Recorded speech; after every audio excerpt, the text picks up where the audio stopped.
เฮ้ยเจ้าระวังทุกโคเพื่อดูระวังทุกโคให้ระวังถึกคอเด้อ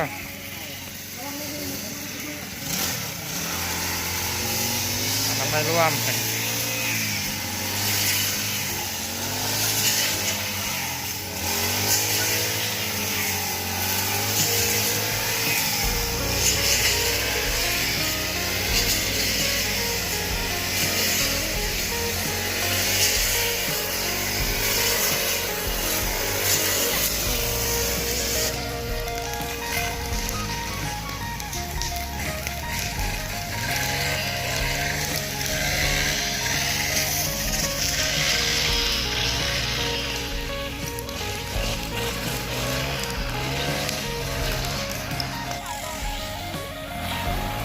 เอา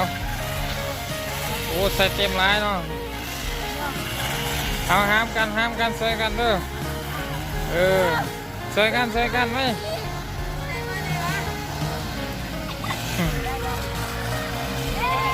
โอ้เก่งไปกวด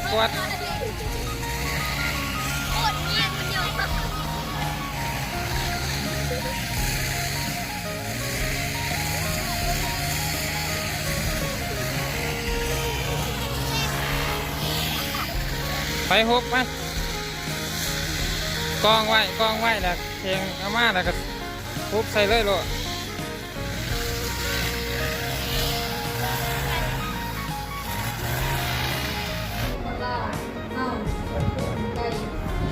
แล้วก็คุณเจ้าและเขาใจของ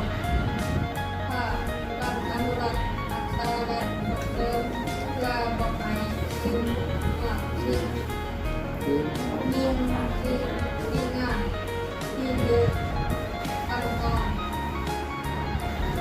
ของท่านได้ทำการปรับปรุงแต่จนกลายเป็นที่เงาทำของหมดต้นนั้นสูญหายไปกับการเวลาศาสตร์เล่าเราได้ชื่อว่าเป็นศาสตร์ภูมิวัฒนธรรมทางการใจอันดูแล้วก็ปลูกการวัฒนธรรมของต้นใดไว้การประพฤติปฏิบัติก็ให้อยู่ในขอบเขตของเดิมของวัฒนธรรมที่ว่าเป็นคนซื่อสัตย์สุจริตมีความเ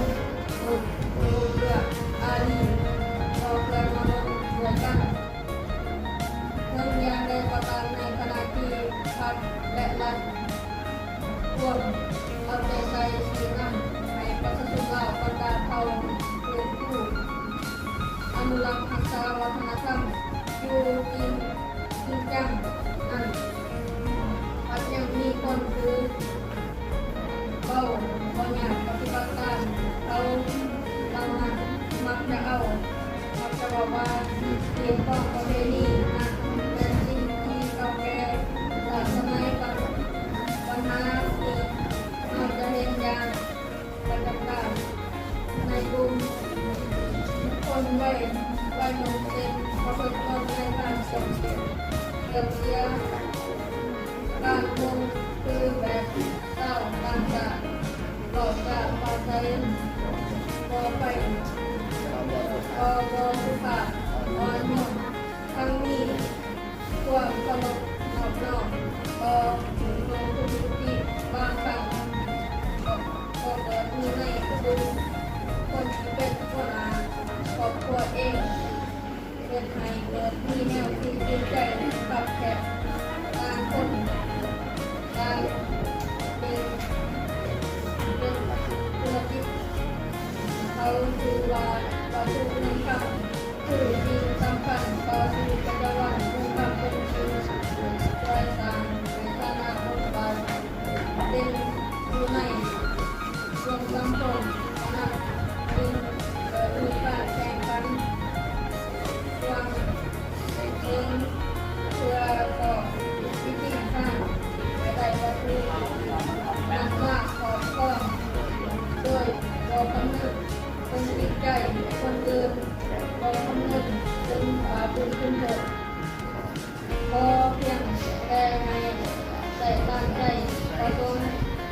ก็ในภาวะทางการประทุในประเทศเฮาได้กล่าวสู่ความเจริญวิไลทั้งทันสมัยนั้นมันเป็นที่จำกัดในการพัฒนาทางด้านจิตใจต้องลดน้อยถอยลงปัญหาเหล่านี้เพิ่งว่าพวกเราจะใส่ความพยายามอย่างลงลายเพื่อฝึกส่งเสริมถูกเกิดแล้วก็ตามเรื่องจิตใจก็ยังบ่ทันได้รับการพัฒนาเขาที่ควรดังนับสมควรแล้วที่พวกเราทุกคนในสังคมควรโอนแห่งภูมิใจในกำลังแห่งเพื่อพัฒนาวัฒนธรรมทางจิตใจในชุมชนโดยนำวิธีการศึกษาอบรมและแนวคิดในคนชุมนุมได้นำเยี่ยมวัฒนธรรมที่ต้องประเพณีอันดีงามของเราเฮาเพราะว่าความหักแท้สามัคคีและแฟนการดำรงชีวิตการเมืองการลงทุนและอื่นวัฒนธรรมเราพันธะคนเราเอาบนับถือพอปฏิบัติตามและแม้ใครจะมานับถือขนาดเราเฮาคนเราด้วยขาดภูมิใจต่อวันเสาร์บุรุษเราที่ได้สร้างไว้และเห็นงานทำงานบอกว่าสุดได้คำนึงเติมท่องสิ่งที่บอกต้องคนกับวัฒนธรรมเราก็ยังก็ควรเห็นมันจริงและต้นกับวัฒนธรรมเราคนเราเป็นสิ่งเดิมมา เห็นแล้ววะสาธุนะ